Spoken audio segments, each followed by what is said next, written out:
Hey, what's up guys? This is my review of the GPO 4.5 to 27 by 50 illuminated. Now, if you follow my channel, you've already seen the torture test I did on this scope.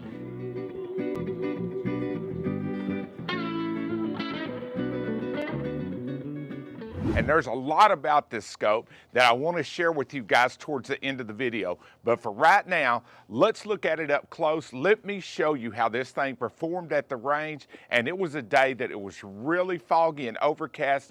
And look at the image that came through this scope. All right, now let's get to it, but stick around to the end so you can hear my thoughts on this scope and German precision optics. All right, here we go.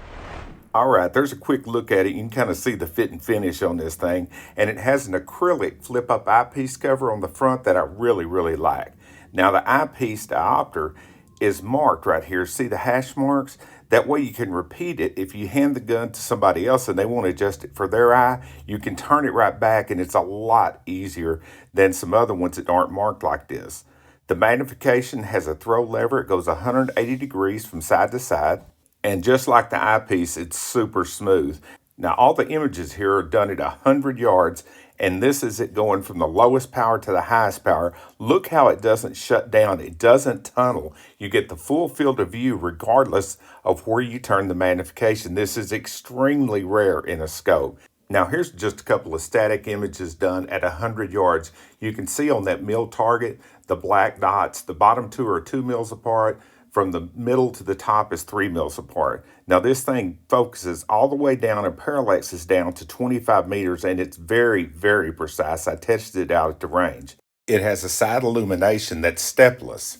It means it'll slowly go all the way up and all the way down, and you can adjust it exactly the way you want it to look for your eye. Here's a look at the reticle we're going to look at in this particular video, and they also have this new reticle that they designed for PRS shooters. Both are excellent, and yes, you can see them in the daylight. All right, let's look at a few of the tests. These are the turret values. I'm turning it up 3 and down 2 from the center to make sure that it'll repeat, and also to make sure that the hash marks line up exactly, and they do.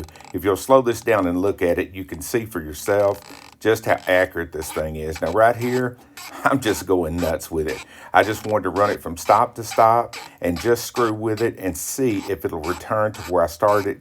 And yes, it most certainly does. The thing to take away from this particular review and looking at the images on this particular scope is just how bright and crisp they are. Now this image is blown up a lot, and it's filmed through the scope.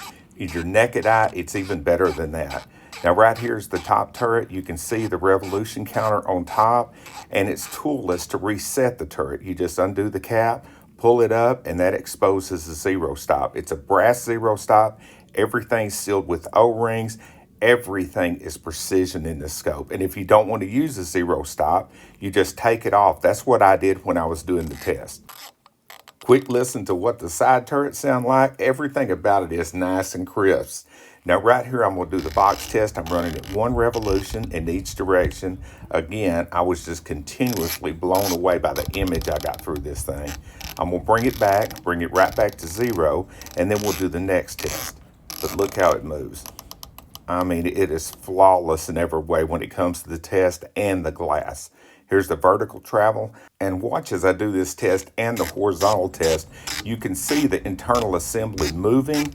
You'll see the image go from top to bottom and from side to side when I do the horizontal test. This will give you an idea of just how generous the eye box is. It doesn't black out. It doesn't shut you down. You just set up behind it, go to twisting on everything, and everything stays nice and bright. See how far it moves from one side to the other? This thing is incredible. When guys complain about a scope not having a big eye box or for giving eye relief, this is the kind of scope they must be looking at, and the reason they complain.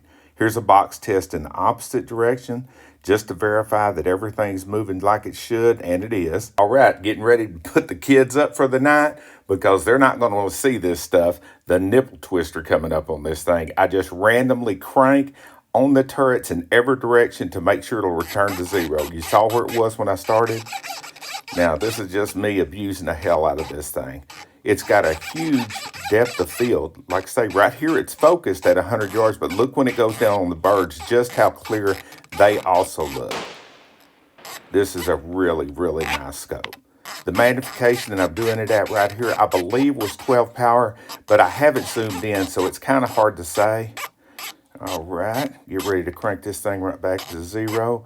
When I'm doing this, I can't see the camera that's set up behind the scope, so I'm having to rely on the numbers to get it back where it goes, right back to 0, right where it started, right on the left-hand side of it. For its price point, this thing is incredible.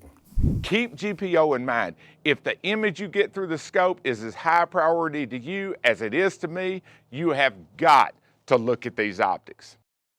One of the best scopes I've ever looked through under $2,000. Below you'll see a link to GPO, and you'll also see a link to the torture test video that I did on this scope. I'll list all the specs and everything else. Go to German Precision Optics. This is their premium scope. This is the best of the best that they got, and believe me, it is certified badass. Certified.